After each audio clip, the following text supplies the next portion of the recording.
My ruthless father-in-law and his spoiled, arrogant son threw me out of my late father's Aerospace Engineering Corporation, calling me an uneducated hangar mechanic who was living off their family's wealth.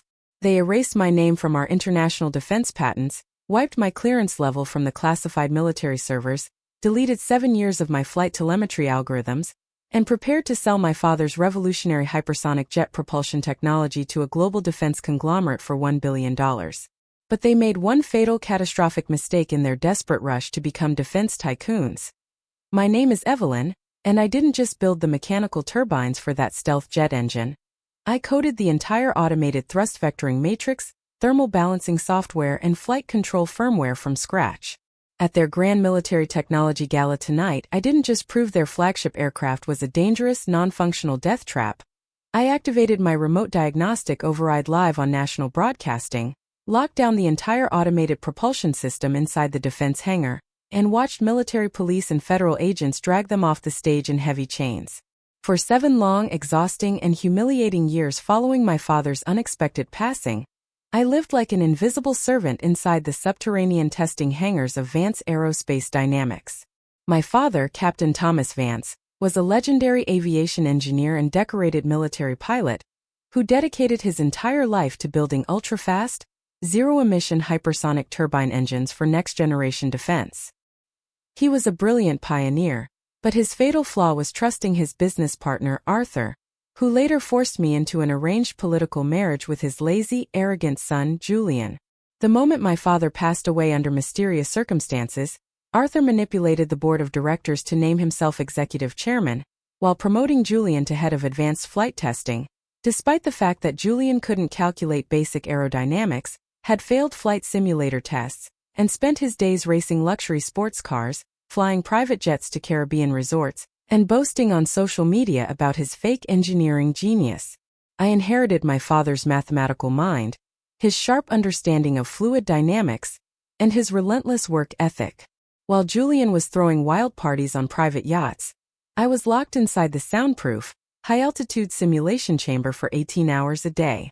I poured my youth, energy, and physical health into perfecting my father's ultimate legacy project, a microprocessed hypersonic jet propulsion framework codenamed Aegis Flyer. Aegis Flyer was not just a powerful turbine. It was an absolute revolution in aviation physics. It was a synthesized propulsion core capable of Mach 6 speeds, infinite thermal recycling, zero radar signature, and 100% accident prevention artificial intelligence. On the international defense market, the exclusive licensing rights for such a breakthrough were worth over $1 billion. But to me, it was never about luxury, high society status, or military contracts. Aegis Flyer was the sacred promise I made to my father on his dying day, that his life's work would protect pilots, push human flight into the future, and honor his memory forever. My reward for 7 years of silent, solitary engineering breakthroughs arrived on a freezing, foggy Monday morning in mid-November. Arthur summoned me up to the glass-walled executive penthouse boardroom for what he claimed was a routine military compliance review. When I stepped into the room, Arthur was sitting behind my father's old mahogany desk, smoking an expensive cigar. Sitting across from him was my husband, Julian, wearing a custom $3,000 suit, swirling a glass of scotch with a condescending smile. On the glass conference table lay a single document, an immediate divorce decree paired with an aggressive, lifelong non-disclosure agreement and total forfeiture of all my corporate shares. Arthur didn't even look me in the eye as he slid the paper across the table. He told me in a cold, monotone voice that my presence at Vance Aerospace was no longer required.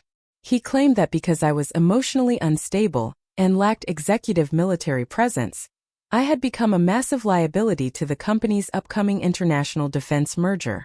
Julian sneered and announced that he had officially divorced me, wiped my security clearances, and taken over as the sole chief technology officer and primary inventor of the Aegis Flyer project effective immediately.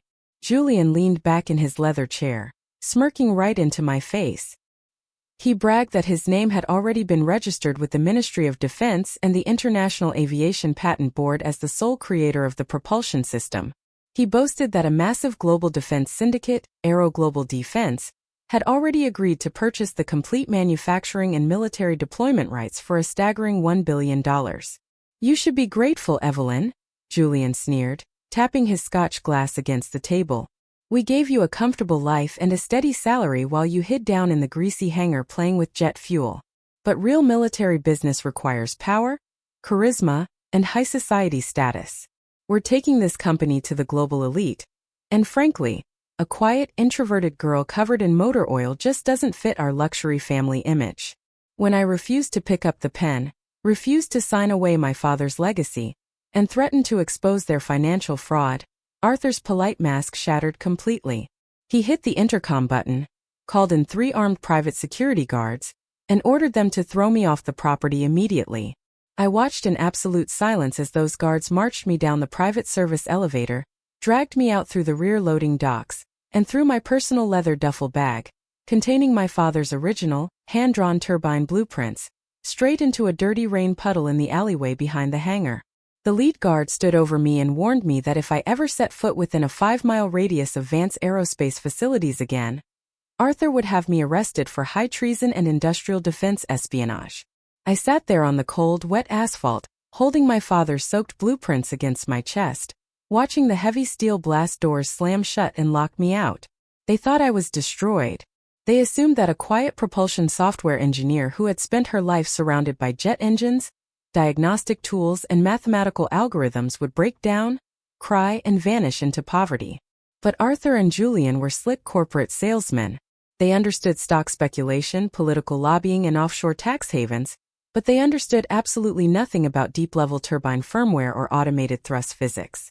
They viewed jet engines like physical luxury cars. They foolishly believed that whoever held the master hangar key was the true owner of the engineering behind it. What those greedy frauds failed to realize was that during my long silent nights in that subterranean testing bay over the past 3 years, I had anticipated their betrayal.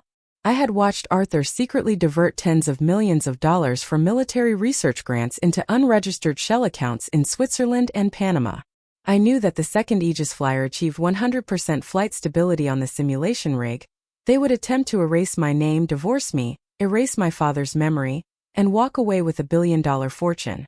So when I flashed the final flight control kernel into the engine's master microprocessors 4 months prior, I didn't just code the acceleration curves and thermal balancing loops.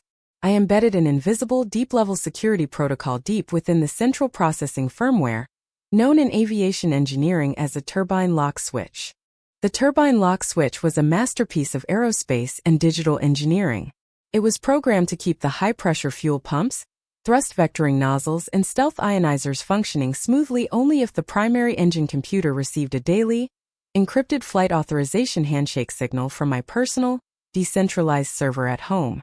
If the engine computer missed that encrypted signal for more than 72 consecutive hours, the turbine lock switch would trigger an automated, safe diagnostic lockdown. The fuel valves would lock into neutral, the turbine vanes would freeze in emergency position, and the main digital screens would throw critical engine failure alerts across every terminal in the building. And because Julian lacked the basic scientific intellect to read raw telemetry logs or Python code, he had no idea the turbine lock switch even existed. He just walked into the private hangar showroom, looked at the sleek carbon fiber jet prototype, listened to the quiet hum of the auxiliary power unit, and assumed he was holding the key to $1 billion. Exactly 72 hours after they threw me into the alleyway, the timer expired. That afternoon, Julian was attempting to perform a live engine startup simulation for a group of top military generals, defense inspectors, and managing directors sent directly by Aero Global Defense. Naturally, when he pressed the primary ignition button on the prototype console, the high-resolution digital screens didn't show a green operational status. Instead, every display monitor inside the control room turned dark amber, flashing critical fuel pressure failures, turbine logic errors, and unauthorized access warnings. Panic exploded. At 3:45 p.m., my private encrypted phone rang. It was an unlisted corporate burner line. I answered calmly. On the other end of the line was Julian. The arrogant, condescending, and smug tone he had used in the penthouse 3 days ago was completely gone. His voice was shaking, cracking with pure panic and hysterical desperation. He screamed at me, accusing me of hacking the military servers, demanding to know why the stealth jet engine was locking up and throwing diagnostic fault codes. He threatened to call the Department of Defense and have me thrown into a high-security military prison for 20 years for defense sabotage. I sat quietly by the window of my small, quiet apartment, sipping warm tea, looking out over the city skyline, and spoke in a voice that was ice-cold and dead calm. "Julian," I said softly, "if you are truly the brilliant aerospace engineer and sole inventor listed on that billion-dollar defense patent application, then clearing a basic turbine logic error should take you 2 minutes. Why are you begging an uneducated hangar mechanic for help?" Before he could scream another word, I ended the call and turned off the phone. I didn't just sit in my apartment waiting, though. Passive revenge is meaningless without total legal destruction. Over the past 72 hours, while Julian was blindly celebrating his fake triumph, I had been working nonstop with Special Agent Marcus Vance from the Federal Bureau of Investigation's Defense and Cybercrime Division, along with senior inspectors from the Military Intelligence Board. I presented them with irrefutable, ironclad digital evidence. My original timestamp software repositories dating back 7 years, raw flight telemetry logs, cryptographic signatures embedded inside the microchips, and forensic banking records proving that Arthur had illegally forged my father's corporate share transfer documents while he was incapacitated on his deathbed. Together, we carefully planned the ultimate trap, setting our target on the biggest night in the global defense industry. The International Defense and Aviation Expo held at the Grand Military Convention Center. The Grand Military Convention Center was a massive display of corporate power and military wealth. Over 3,000 high-profile guests filled the grand arena. Top military generals, foreign defense ministers, billionaire investors, aviation journalists, and live international news crews with broadcast cameras lined up along the high balconies. Arthur and Julian had spared no expense to make this night their personal crowning achievement. In the center of the main stage, under blinding spotlights, sat the actual prototype stealth jet engine, glowing with futuristic LED lights, while giant 8K screens projected animated aerodynamic schematics. Julian stood near the podium wearing a custom tuxedo, holding a wireless microphone, bragging to reporters about how he spent countless sleepless nights in the testing hangar, hand-building the future of military aviation. Arthur stood beside General Richard Vance and the billionaire chairman of Aero Global Defense, holding an engraved gold pen over a leather-bound contract worth $1 billion. "Tonight, ladies and gentlemen," Arthur declared into the microphone, his voice booming through the venue speakers, "Vance Aerospace Dynamics opens a new chapter in global flight. We are officially signing over the international defense and manufacturing rights of Aegis Flyer to our partners." The billionaire investor smiled, bringing the gold pen down toward the signature line, while Julian reached out his hand to press the ceremonial start button. "I strongly suggest you keep your pen off that paper and your hand off that button." A sharp, clear voice echoed through the auditorium speakers. The sound carried through the venue speakers with such absolute authority that the entire arena fell into an instant dead silence. The background music stopped. The news camera operators immediately turned their lenses toward the back of the room. The heavy double doors at the main entrance swung wide open. I stepped into the arena, walking steadily down the center aisle. I was wearing a tailored midnight black suit, holding an industrial diagnostic tablet. Walking directly behind me were 6 uniformed military police officers and 4 senior forensic agents from the FBI Defense Crimes Division. Arthur's face instantly transformed from a proud fake smile into a pale horror-stricken mask.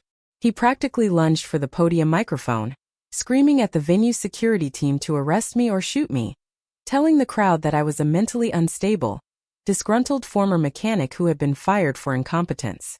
"Security won't lay a hand on me, Arthur," I said, my voice completely steady as I reached the stage and walked up the steps, standing right between Julian and the military generals. "Because I am executing a federal court order issued 2 hours ago by the Federal District Court to freeze all military assets and conduct an immediate forensic audit of the stealth engine on this stage." Julian broke into a cold, heavy sweat, his hands shaking so violently, he dropped his microphone onto the stage floor with a loud clunk. He stammered that the defense contract was legally binding, and that I had no right to interrupt their corporate event. "If this engine is truly your engineering creation, Julian, and if the flight control software contains safe, functional math," I said, looking him dead in the eye, "then you should have zero objections to a quick 5-second diagnostic scan of the turbine mainframe." General Richard Vance pulled his hand back, his eyes narrowing into cold slits as he looked back and forth between Arthur's panicked face and my calm composure. "Hold the signature," the general commanded his military police detail. "Let her run the scan." I didn't wait another second. I raised my tablet, pointed the wireless diagnostic link at the stealth engine prototype on stage, and tapped the screen to send the final override signal. A deafening, shrill emergency siren screeched through the auditorium speakers. The sleek jet engine prototype on stage suddenly glitched out. Its motorized turbine vanes jammed automatically. Its high-resolution diagnostic console flashed bright red, and the primary fuel pumps completely shut down with a heavy mechanical clunk. The massive 8K LED displays behind the podium immediately stopped showing Julian's promotional videos. In their place, the screens began scrolling at lightning speed through thousands of pages of my original, timestamp code commits, my father's hand-drawn aerodynamic calculations, and live financial statements displaying Arthur's secret Swiss shell accounts in bright yellow highlights. And right in the center of the main display screen, in massive, glowing bold red letters, the system output read, "Turbine control locked. Flight kernel corrupted. Unauthorized user detected. Sole intellectual property of Evelyn Vance." A massive collective gasp exploded from the audience of 3,000 military elites and journalists. Dozens of reporters rushed toward the stage, flashbulbs exploding like a lightning storm, capturing every single second of the disaster on live international TV. "What is the meaning of this?" General Vance roared, slamming his fist onto the table. He turned to Arthur, his face contorted in pure fury. "You absolute criminal frauds. You tried to sell the Ministry of Defense $1 billion worth of stolen, dysfunctional, and dangerous junk." Julian completely lost control. His legs buckled beneath him and he collapsed onto the stage floor, weeping hysterically, grabbing his father's coat, blabbering incoherent excuses. Arthur tried to back away slowly toward the dark backstage exit, attempting to disappear into the curtains. "Arthur Vance! Julian Vance!" the lead military police officer called out, his voice booming over the chaos. Four military officers stepped up onto the stage, blocking every exit point. The lead agent pulled out a thick stack of federal arrest warrants, stepping directly in front of Arthur. "Arthur Vance, Julian Vance," the officer announced loudly for every live news camera to record, "you are under arrest for federal defense fraud, military IP theft, corporate embezzlement, securities fraud, and illegal offshore laundering." The officers grabbed Arthur's arms, forcing them behind his back and snapping heavy steel handcuffs onto his wrists. Arthur lost all his corporate polish, screaming curses at me, kicking wildly as the agents dragged him across the stage. Julian was lifted off the floor, sobbing uncontrollably, his custom tuxedo rumpled and his face covered in tears as he was led past the very generals, journalists, and investors he had spent months trying to deceive. I walked slowly over to the engine prototype, picked up the physical master security drive from the control panel, and looked down at Arthur as the officers forced him toward the exit doors.